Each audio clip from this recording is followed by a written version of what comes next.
Olá a todos, bem-vindos a mais um episódio do Projeto 230. Estamos aqui mais uma vez na Biblioteca da Assembleia da República. Connosco temos o privilégio de ter Nuno Fazenda, deputado do Partido Socialista. Muito bem-vindo, Sr. Deputado. O gosto é meu, muito obrigada pelo vosso convite e é um gosto estar aqui convosco.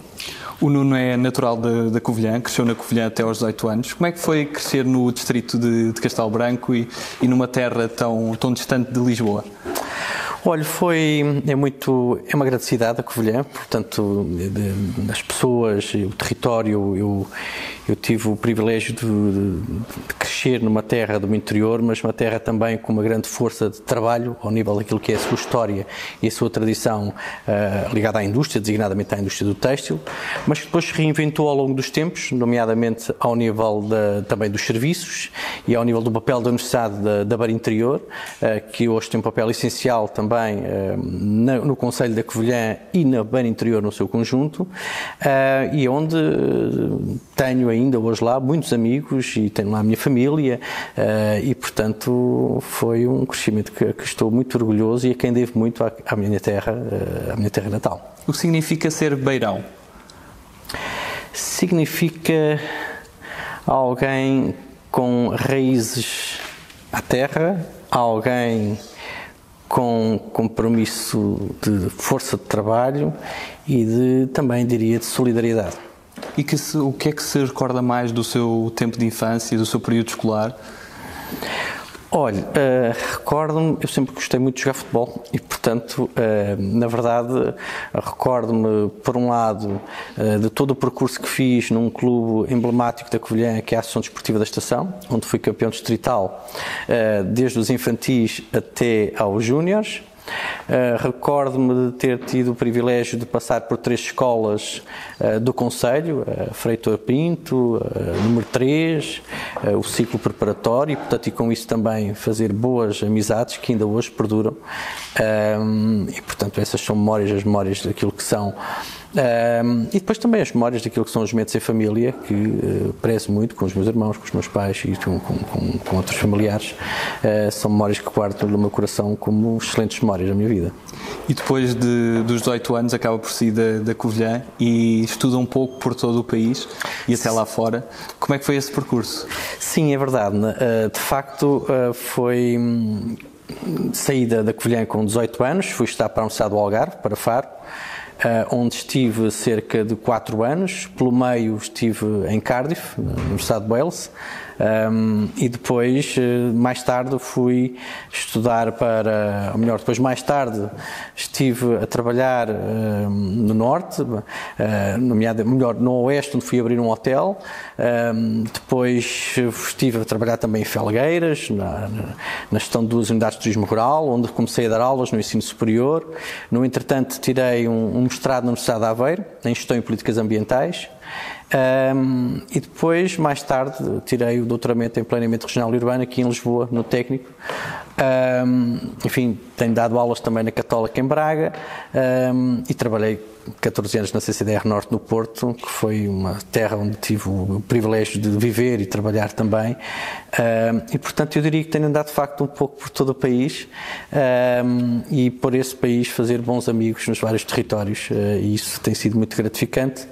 Aliás, houve uma dada altura da minha vida e da minha carreira académica e profissional que alguns amigos brincavam comigo que eu tinha mais, e eu dizia-lhes que isto às vezes nós temos mais uma mobília de treinador de futebol, porque na altura eu ainda era mais jovem e, portanto, a mobilidade do trabalho e dos desafios profissionais levavam-me a passar de um lado para o outro. E, portanto, desse ponto de vista, era muito ágil e tinha que ser assim, passar de um desafio para outro.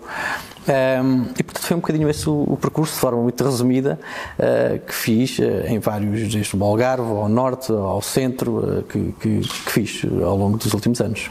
E toda essa fase da sua vida, qual foi o período que lhe deu mais gozo? Olha, são momentos diferentes, mas era capaz de lhe destacar aqui 2 ou 3. Um momento que me marcou, como deve compreender, foi quando aos 21 anos fui abrir um hotel. Fui o primeiro funcionário desse hotel, tinha um conselho de administração com cerca de 7 sócios. Eu era o funcionário mais novo desse hotel e, portanto, passou por mim toda a contratação dos funcionários dessa unidade hoteleira. Achei na altura, enfim, que era um passo maior do que o que eu poderia dar, mas a verdade é que correu muito bem. Tinha num dado momento, cerca de 20 pessoas a meu cargo, onde a responsabilidade de faturar, de elaborar para podermos pagar os salários ao fim do mês, e esse foi de facto um desafio muito grande. Acho que, aliás, foi nessa altura que me caiu grande parte do cabelo e, portanto, foi um momento muito marcante, porque aí foi um primeiro contacto com a atividade profissional, neste caso empresarial, mas também de superar desafios, e que correu, diria, muito bem. Um segundo momento, já mais recente, se quiser, foi a CCDR Norte. Aí tive o gosto, como lhe disse, de trabalhar durante 14 anos e de conhecer gente muito boa. É uma grande escola, a CCDR Norte, devo dizer, do ponto de vista do planeamento e das políticas públicas. Tive o gosto de colaborar e coordenar um plano de desenvolvimento turístico para o Val do Douro. Aí já mais no ponto de vista da política pública e de participar também na análise de projetos de apoio ao desenvolvimento da região. E depois também, mais recentemente, no Turismo Portugal, onde aí tive o gosto de coordenar, fazer parte de uma equipa para a elaboração da Estratégia Nacional de Turismo, a Estratégia Turismo 2027, é hoje ainda a estratégia que está em vigor no país. Foi um trabalho coletivo, foi um trabalho de equipa, mas que, a meu ver, foi um trabalho que hoje foi consensualizado com os vários atores do país, que foi discutido, que foi debatido, e isso é uma marca que nos deixa, no fim, satisfeitos por dar um contributo a esse nível. Por último, há um ponto que ainda hoje tenho o privilégio de fazer, mas que me deixa sempre muito grato, que é o facto de dar aulas, não é? Portanto, eu dou aulas na Universidade Católica e já dou há cerca de 20 anos no ensino superior. E ainda hoje tenho contactos de alunos de há 15, 20 anos, como tenho de há 1, 2 anos, por vezes, depois de terminada a formação, seja a formação académica ao nível de licenciatura ou de mestrado, ou seja, de formação de executivos, onde tenho o gosto de ser contactado, seja para pedir um conselho ou uma opinião ao nível daquilo que são os seus desafios profissionais, e isso é muito gratificante. E mesmo só ao terminar uma aula, muitas vezes deixa-nos muito de alma cheia por poder dar um contributo e de partilhar algum conhecimento, de alguma experiência, e também aprender, porque nós nas aulas também aprendemos muito com os participantes, com os alunos. Digo participantes ao nível da formação de executivos, digo alunos quando falo de formação mais de conferente de grau académico, seja licenciatura ou mestrado. E, portanto, eu diria que desde o setor empresarial ao nível da gestão pública e ao nível das aulas, foram essas 3 grandes áreas que me marcaram, sem prejuízo de outros momentos da minha carreira que também foram gratificantes, mas que apenas posso sumariar aqui telegraficamente à sua questão. Falou da CCDR Norte. Para quem não conhece o que é o mundo das CCDRs, o que é uma CCDR? Olha, uma CCDR hoje está mais na agenda mediática. Uma CCDR eu diria que as CCDRs são as escolas do planeamento regional.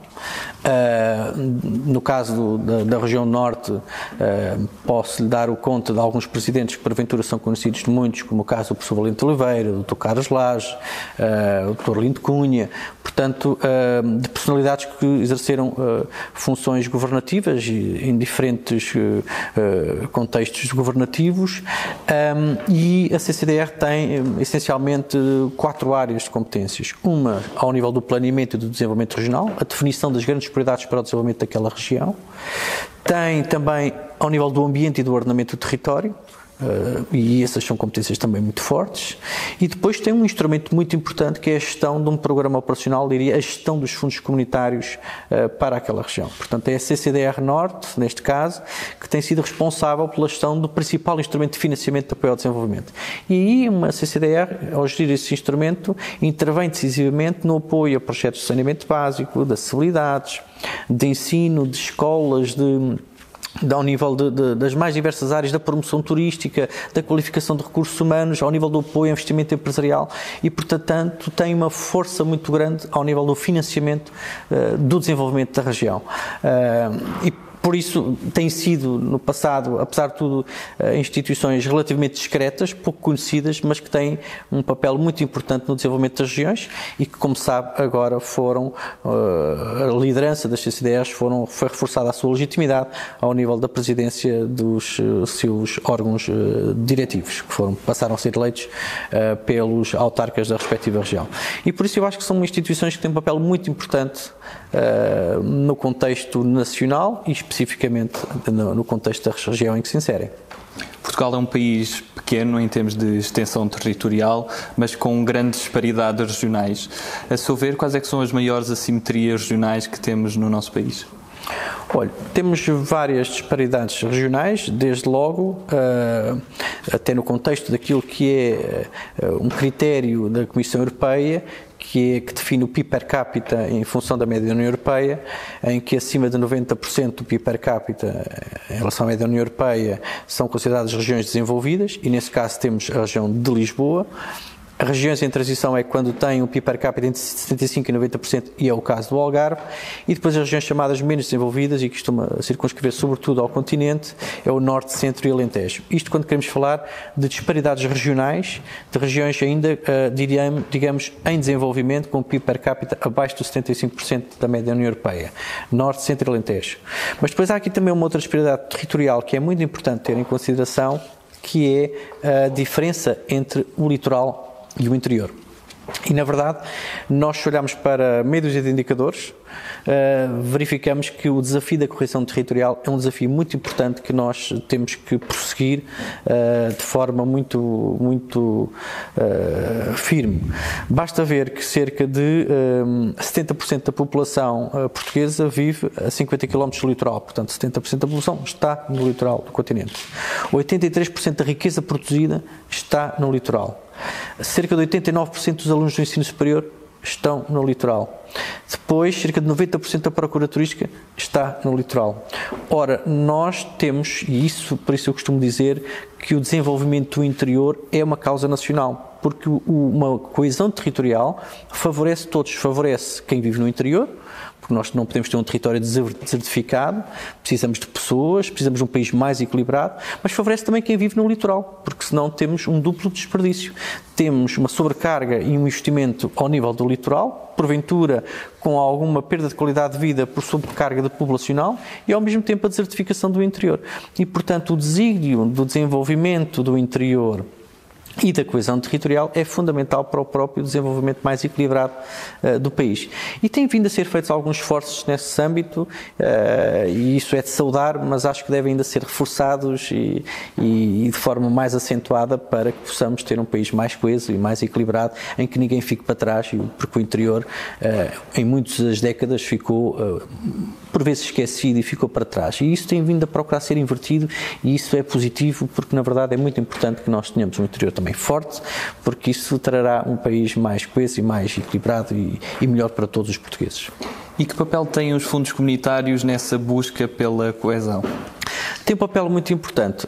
Tem um papel muito importante na medida em que, por um lado, como disse, a grande parte dos recursos financeiros, desde logo, estão afetos, na sua grande maioria, às chamadas regiões de convergência, Norte, Centro e Alentejo. São essas as regiões que têm mais fundos disponíveis da Comissão Europeia.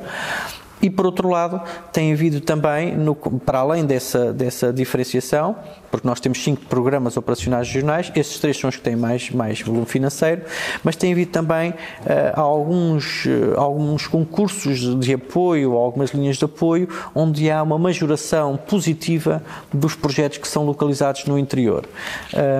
E essa majoração é bem vista. Por outro lado, há linhas que são especificamente para o interior, e isso também é muito importante, ou seja, em que só podem concorrer promotores dos territórios chamados de baixa densidade, e isso deve ser prosseguido. Mas não pode ser só ao nível dos fundos comunitários. Os fundos comunitários prestam um papel muito importante, porque estamos a falar de financiamento nas mais diversas áreas, e podem até discriminar positivamente, em termos de majoração, os projetos que aí são financiados, mas isso tem que ser articulado com outras políticas setoriais. Tem que ser ao nível da educação, ao nível do ensino ensino superior, ao nível dos cuidados de saúde. Portanto, temos que ter uma visão integrada da articulação das diferentes políticas setoriais para podermos desenvolver o interior, mas claramente os fundos comunitários têm um papel muito, muito importante. E Portugal vai receber ainda uma maior injeção de capital agora nos próximos anos para aplicar nesta década. Os fundos comunitários em Portugal são, em regra, mal aplicados? Há uma falta de eficiência? Olha, eu discordo totalmente desse mito, diria assim, porque de facto tem-se criado o mito de que, em duas dimensões. Por um lado, que os fundos não têm, assim, dado um grande contributo. A verdade, e só para lhe dar um exemplo, nós nos últimos anos, com os fundos comunitários, conseguimos construir 9 hospitais, conseguimos construir dezenas de centros de saúde, conseguimos, como é sabido, melhorar a nossa ferrovia, as nossas estradas, conseguimos dar um salto enorme na ciência, conseguimos melhorar as nossas escolas do país. E, portanto, tem havido, de facto, um impacto muito positivo a esse nível do papel dos fundos. Outra questão que me coloca, que é pertinente, diria, é a boa gestão. Isto é, se temos uma boa gestão e se temos, diria até, transparência e rigor na gestão dos fundos comunitários. Ora, o que tem acontecido nos últimos anos, isto refiro-me desde os últimos 15, 20 anos por aí, ou os últimos 15 anos, perdão, é que tem sido elogiado o papel dos fundos comunitários, sobretudo nos últimos 2 quadros comunitários de apoio, onde também há uma aprendizagem. E a Comissão Europeia tem elogiado o trabalho do Estado português na gestão dos fundos comunitários. Nós temos, aliás, uma margem de erro ao nível daquilo que é a gestão, que poderia ser gestão errática, abaixo dos 2%, o que nos coloca dos países com melhor gestão no contexto europeu dos fundos comunitários. E, aliás, é por essa razão que Portugal também nunca teve suspensão de pagamentos da União Europeia, ao contrário de outros países que já viram os seus pagamentos suspensos por margens de erro superiores a 2%. E, portanto, isso diz bem também do desempenho. Depois, por outro lado, todos os apoios que são dados em Portugal, e permita-me aqui só fazer isto de parênteses, mas também para poder ser um pouco pedagógico neste ponto, eles são feitos com base em concursos públicos. São colocados avisos públicos, são publicitados nos diferentes sites dos programas operacionais e no portal, neste caso, do Portugal 2020. Isso é publicitado, estão lá definidas as regras, as condições de admissibilidade, os critérios de seleção. Mesmo os critérios de seleção não é um gabinete que os define a partir de um dado sítio. São critérios de seleção que são aprovados por uma comissão de acompanhamento do respectivo programa, onde estão várias entidades públicas e privadas. Depois, a partir daí, os concursos recebem as candidaturas, elas são analisadas, são hierarquizadas. A regra geral, há sempre muitos mais candidatos do que aquilo que é o montante disponível e, portanto, há uma seriação e há uma seleção.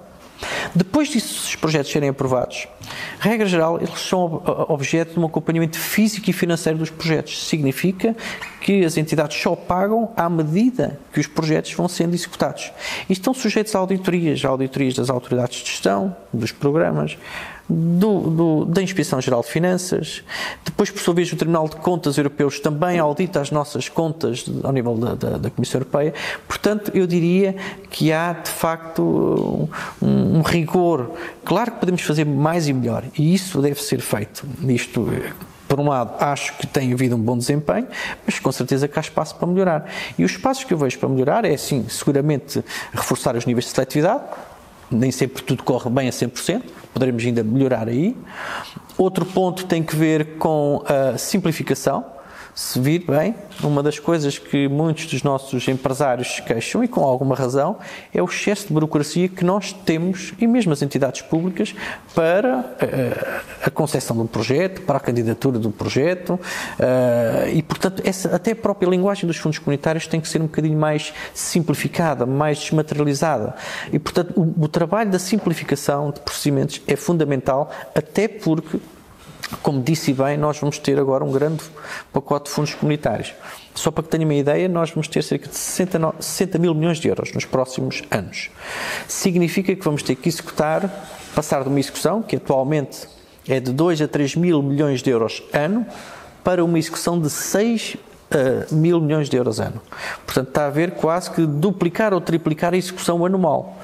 Ora, isso exige da nossa parte pensar diferente, pensar com rigor, mas de forma também mais ágil e mais simples naquilo que são os procedimentos a adotar, porque não nos podemos dar ao luxo de perder a possibilidade de aplicar esses fundos em tempo oportuno e sobretudo numa fase em que o país que agora atravessa, onde a injeção de fundos é fundamental para o nosso país. E portanto eu diria que aí temos um desafio de simplificação. Temos um outro desafio, porque nós não podemos pedir aos mesmos de hoje que dupliquem ou tripliquem a sua produtividade, mesmo que melhoremos os processos tecnológicos, que teremos que o fazer, mas continuarão a ser pessoas a analisar os projetos e, portanto, temos que reforçar as estruturas de gestão e, naturalmente, também ao nível da tecnologia. Depois, um último ponto, só para fechar este capítulo, tem que ver com a transparência e com a publicitação dos fundos. Não há um único projeto. Pode haver uma exceção, mas diria que 99% dos projetos que são financiados eles são objetos de publicitação. Há umas regras da Comissão Europeia muito rígidas e que as autoridades de gestão incorporam, porque cada projeto que seja financiado tem que ter uma placa fixada, isto é, há um investimento público, tem um painel que lhe diz o nome do beneficiário, o nome do promotor, o investimento elegível, breve descrição do projeto, tudo isso está explicitado. Do mesmo modo que quando falamos de projetos imateriais, imagina um projeto de promoção turística, tem que ter todos os símbolos da Comunidade Europeia, do programa da Comissão Europeia. Quando falamos mesmo de um vídeo, tudo isso no final tem que estar reportado. E vê às vezes até na rádio alguns anúncios que diz projeto cofinanciado pelo programa tal.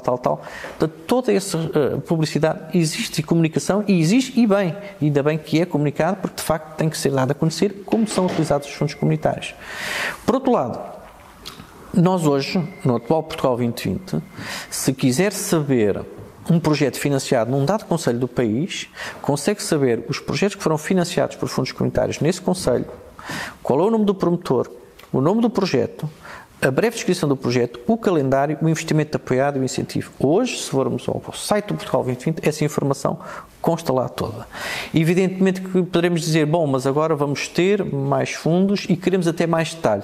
Eu acho que sim, podemos ir mais longe, melhorar, criar um portal se calhar mais abrangente e que permita até ter um maior apuramento da informação para reforçarmos até os níveis de transparência.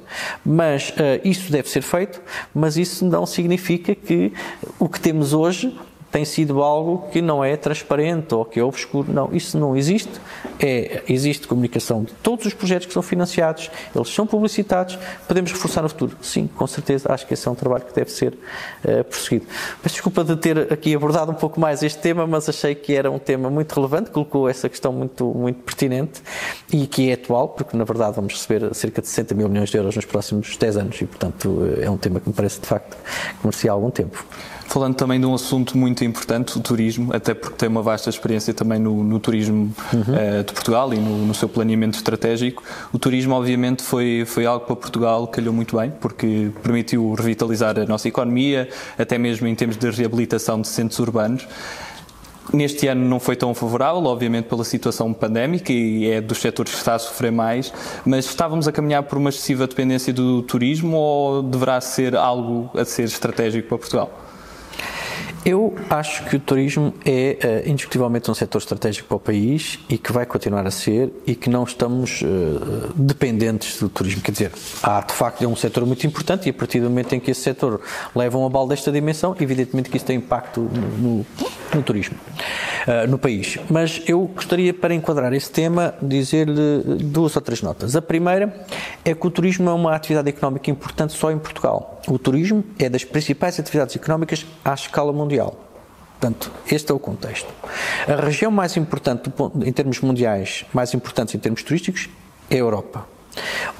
Aqui ao lado, Espanha, é o segundo maior destino turístico do mundo em dormidas e em receitas. França é o primeiro destino turístico do mundo em chegadas internacionais. Ora, também nesses países o turismo tem uma grande importância estratégica. É no mundo, é na Europa e é em alguns países nossos no espaço europeu.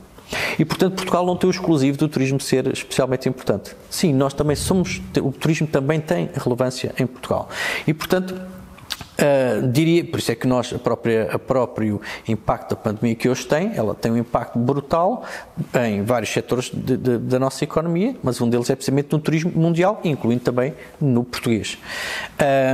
E de facto, no caso português, tem um impacto relevante porque estamos a falar da maior atividade económica exportadora. Significa que o turismo representa cerca de 18,6% do total de exportações de bens e serviços. E, portanto, tem essa importância económica. Mas são 18%, temos mais 82% de exportações. Mas isso tem um impacto muito relevante. Portugal tem vindo a crescer nos últimos 10 anos, um crescimento muito relevante, com especial intensidade nos últimos 5 anos. Mas dizer-lhe o seguinte, esse crescimento, apesar de tudo, temos crescido em dormidas, mas temos sobretudo crescido mais em valor, em receitas. Isto é, o crescimento turístico em Portugal tem acontecido sobretudo em valor, naquilo que é o valor gasto por turista, na receita média por turista, e isso é positivo. E, portanto, esse é um setor que deve ser protegido, é um setor que tem um efeito multiplicador na nossa economia e nesse particular remete-nos para aquela parte inicial da conversa do interior. Nós temos grandes regiões turísticas do ponto de vista do seu volume turístico, como é o caso de Algarve, Madeira, Lisboa e Porto, e temos que, sem prejuízo dessas serem bandeiras do nosso turismo e de serem regiões muito importantes do ponto de vista turístico, temos que puxar também pelo turismo de outros territórios, designadamente do interior. E isso tem sido feito algum trabalho a esse nível, que deve ser continuado e que deve ser reforçado, que é puxar pelos territórios do interior. E a verdade é que durante este período entre aspas, de desconfinamento no verão, os portugueses redescobriram de algum modo também o interior do país e houve uma procura muito relevante pelo nosso interior e acho que o interior do país tem um enorme potencial turístico e nós temos que fazer uns esforços também de promoção, de convidar os portugueses e de convidar os nossos mercados externos, quando for o caso, para conhecerem o país, mas também conhecer o interior e a sua riqueza territorial, porque isto tem de facto um efeito multiplicador. Com isto, obviamente, não defendo, nem longe disso, uma área económica centrada num setor. Não é isso que tem acontecido. Temos crescido também nas exportações, atingimos recordes de exportações nos últimos anos. No último ano, antes de termos a pandemia, tínhamos atingido um recorde nas exportações portuguesas, também na atração de investimento direto estrangeiro, designadamente, seja ao nível de centros de conhecimento também, de grandes tecnológicas, e portanto eu acho que Portugal tem conseguido, sobretudo nos últimos anos, diversificar a sua economia e crescer nas diversas áreas. E também no turismo. Portanto, eu não acompanho muito a tese de que temos com sobrecarga de turismo. Pode haver e há alguns pontos que em determinados momentos do ano há uma concentração de turismo, mas isso tem que ser olhado, não se pode esquecer esse assunto. Temos que olhar, se calhar, para trabalhos de capacidade de carga em alguns locais. Temos que olhar para modelos de gestão sustentável desses fluxos e temos que também trabalhar a promoção turística para espacializar os próprios fluxos turísticos. E eu acho que isso de algum modo tem vindo a ser feito por entidades nacionais, regionais e locais a esse nível. Mas esse é um setor que deve ser protegido, essa é a última mensagem que te queria deixar, sem prejuízo de outras questões que entenda que deva fazer sobre essa área. É também coordenador do grupo parlamentar do Partido Socialista, numa área-chave, nessa Comissão Parlamentar do Ambiente, e hoje em dia tem que ser, obviamente, um tema que se fala bastante, porque é importante para o nosso futuro e também para o nosso presente. Considera que não somos demasiado ousados, por vezes, nas nossas políticas, quando queremos salvar o planeta? Eu creio que nesse domínio, que é um domínio de facto muito importante, Portugal tem feito um bom trabalho. Nós temos uma estratégia, aliás, temos vários referenciais estratégicos nessa área. Há um documento estratégico-chave, que é o Roteiro para a Neutralidade Carbónica, com metas muito bem definidas e com projetos muito concretos. Eu acho que temos estado a fazer um bom trabalho nessa área, que deve ser prosseguido e que, mesmo até do ponto de vista do financiamento comunitário, como há pouco falava, os critérios ambientais devem estar previstos e devem ser, de algum modo já vão estando, mas devem ser ainda mais decisivos naquilo que são a aprovação dos projetos, porque as alterações climáticas não é um problema de amanhã, é um problema já de hoje, e acho que essa ambição que temos é uma ambição saudável, porque é com essa ambição também que podemos prosseguir as metas que estão definidas, nomeadamente o Acordo de Paris. Avançamos agora para a segunda parte da nossa entrevista, que é uma parte mais dinâmica. E a primeira pergunta que lhe faço é: quem é que foi, na sua opinião, o melhor rei de Portugal? Talvez Dom João II. E visto que tem uma vasta experiência também na hotelaria, quantas estrelas dá a Portugal? 5 estrelas. Nós somos o melhor destino turístico do mundo, portanto. E o que 2020, este ano tão dramático, trouxe de bom? Solidariedade. Acho que solidariedade e também humanidade são duas palavras que eu, de algum modo, acho que ressaltam e os esforços profissionais de saúde e a entrega total que nós vimos daqueles profissionais e de pessoas que procuraram ajudar aquilo que são os grupos mais desfavorecidos e os idosos, e o papel das juntas de freguesia, dos autarcas, de entreajuda. Acho que houve aqui, de facto, vários atores que deram um papel muito importante, e acho que isso ressaltou, e acho que os portugueses foram absolutamente exemplares naquilo que foi especialmente a fase inicial do confinamento e da pandemia. Passando agora para algumas perguntas de escolha, a primeira escolha que lhe proponho é entre humildade e ambição. Humildade. Cães ou gatos? Eu tenho um cão e um gato, por isso é difícil, mas talvez cão. Saramago ou Sofia? Sofia. Centro ou esquerda? Centro-esquerda. Chutos ou Rui Veloso? Isso é difícil, é que eu gosto de ambos.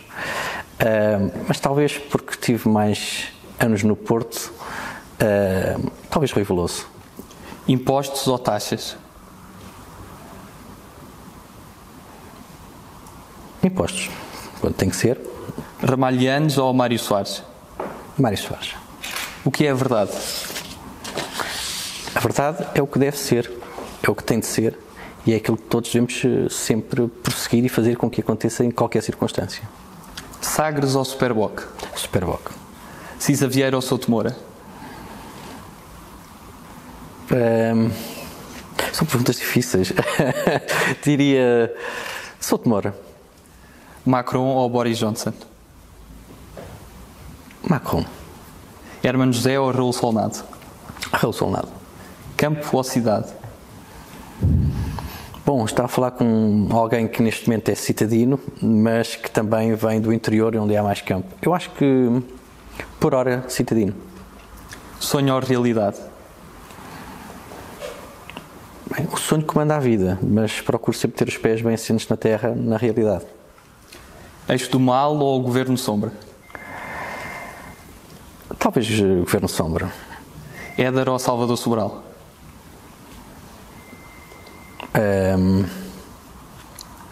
Eu gosto também da música de Salvador Sobral, mas acho que o Éder teve um papel importante também na alma e naquilo que foi a mobilização dos portugueses, embora ambos tiveram duas conquistas europeias e estão ambos de parabéns e deram ambos alegrias ao nosso país. 180 ou 230? 230. Qual é a figura histórica que mais o inspira? Eu acho que é uma figura que nos tem inspirado a todos, e refiro-me ao Papa Francisco, porque aquilo que tem sido a sua mensagem, a mensagem da humanidade, a mensagem da humildade, a mensagem para a juventude, a mensagem também para romper com dogmas e que tem uma visão do mundo atual e do mundo futuro, eu acho que tem sido uma referência inspiradora e, portanto, eu acho que escolheria o Papa Francisco. E se pudesse convidar alguma personalidade para almoçar, quem seria essa pessoa? Alguém com quem nunca tenha almoçado?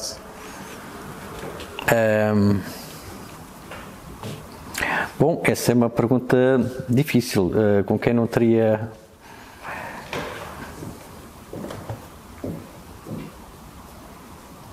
Do contexto político... Poderá ser português, poderá ser uma figura internacional, pode ser política ou outra... Eu acho que era capaz de gostar de almoçar com o Obama. Acho que sim. E qual seria o prato principal desse almoço? Eu gosto de comida portuguesa e, portanto, eu acho que um robalo de mar ou um bacalhau, portanto, acho que era capaz de ser uma boa forma também de mostrar a gastronomia portuguesa àquilo que foi também um grande presidente dos Estados Unidos, que é o Obama. Tem alguma referência ao nível literário? Olha, tenho, diria que ao nível de um escritor português, gosto muito dessa de Queiroz, e portanto acho que é uma referência da nossa literatura. E falando de filmes? Olha, gosto muito de um filme que é o Cinema Paraíso, do Giuseppe Tornatore. É um filme lindíssimo e acho que é um filme de referência. E depois há aquele incêndio. Exatamente, no cinema, exatamente. Qual é aquele país que nunca visitou e gostaria de visitar? Olha, talvez Austrália. Acho que era um país que não conheço, mas que gostaria de conhecer. E o que mudou desde que foi eleito deputado? Olha, mudou, diria, eu sempre tive aquele sentido de responsabilidade quando estive na gestão pública, mas acho que agora sinto sobretudo uma responsabilidade acrescida, que é aquilo que foi a confiança dos meus concidadãos que depositaram em mim e de procurar estar à altura dessas expectativas e de dar resposta aos meus concidadãos, às pessoas que depositaram confiança, e acho que, portanto, essa responsabilidade perante as expectativas que se geram é algo que sinto e que procuro todos os dias dar o meu melhor para estar a essa altura. Se lhe pedissem para servir num executivo, qual era o ministério que Nuno Fazenda poderia dar um maior contributo ao país? Olha, tendo em conta, isso cabe sempre ao Sr. Primeiro-Ministro, como compreende, ou a qualquer ministro, caso seja outra dimensão, mas eu acho que pela área de formação, tudo o que tem a ver com a área da economia, dos fundos comunitários, na área da economia e fundos comunitários talvez, e daquilo que também tem a ver com o desenvolvimento regional dos territórios, diria que são umas áreas onde me sinto de algum modo mais dentro, mas isso, enfim, é fazer futurologia que neste momento não se coloca de todo. Passando a um segmento de palavras soltas em que lhe peço que diga ou que lhe aprovere sobre essas palavras, a primeira que eu escolhi foi interior. Interior, causa nacional. Exterior. Exterior, oportunidade de conhecer, na perspectiva de turismo, se quisermos. Regionalização. A favor. Estratégia. É essencial para saber para onde é que queremos ir e para ter algum sucesso na nossa vida enquanto país, ou sucesso empresarial, se for o caso. Bazuca. Enorme responsabilidade. Movimento e oportunidade e enorme responsabilidade. Movimento 5 estrelas, falando do movimento italiano. Não, ao contrário de que acho que Portugal é um país de 5 estrelas, esse é um movimento que não me revejo de todo. Não é? Foscoa. Foscoa é dos sítios mais bonitos do mundo. É de um dos sítios mais bonitos do mundo, onde tive o gosto de dar um enorme contributo para um local que tem 2 patrimónios mundiais, que é o Alto Vinheteiro e é o Parque Arqueológico de Valdocoa. Guterres. Foi um marco no nosso país que pôs o país, a educação como um projeto educativo, é uma pessoa do mundo, alguém muito acima da média, e que hoje temos grande orgulho, enquanto portugueses, de o ter como secretário-geral das Nações Unidas. Airbnb. Alojamento local. Serra da Estrela. Dos sítios mais bonitos do mundo. Saudade. Saudade é um sentimento português. Europa. Espaço de paz, de tolerância e de compromissos com os princípios daquilo que são os princípios do Estado Social Europeu, por exemplo. Do modelo social europeu, perdão. Futuro. O futuro depende de nós e também a Deus pertence. Tem alguns planos que gostasse de realizar, que sentisse que preencheria a sua vida num pós-vida pública? Importa-se repetir como é que... Se tem alguns planos relativamente ao seu futuro para um pós-vida pública, algo que gostasse mesmo de fazer? Neste momento não tenho ainda isso planeado, mas diria que aquilo que me move é, enfim, para já poder dar um bom apoio naquilo que é o crescimento também dos meus filhos e olhar daqui a uns anos atrás e sentir-me orgulhoso de poder ter, enfim, dado aquilo que todos desejamos, sempre uma boa educação aos nossos filhos, porque é a nossa raiz que fica aí. Portanto, acho que o meu futuro não consigo programar em termos públicos ou empresariais, mas tenho como grande causa, sobretudo, aquilo que é a família e aquilo que é o crescimento bom que a gente quer para os nossos filhos. Como é que se pode aproximar os eleitos dos eleitores? Olha, pode-se aproximar de vários modos, mas acho que um que é fundamental é estar mesmo mais próximo das pessoas, ouvi-las, estar com elas, perceber os seus problemas e depois procurar agir e fazer acontecer. Isso é mais fácil quando se está em funções mais executivas, mas isso não dispensa também que parlamentares não possam e devam estar junto às suas populações para ouvir e depois reportar aquilo que são as dificuldades. Portanto, esse é um aspecto importante. E depois também pelo exemplo, não é? Portanto, esse é um aspecto também muito importante e acho que também, do ponto de vista dos círculos uninominais, portanto, também pode ser um caminho que deve ser prosseguido para haver também uma maior proximidade entre eleitos e eleitores. E se pudesse resumir Portugal numa palavra, qual era a palavra que escolhia?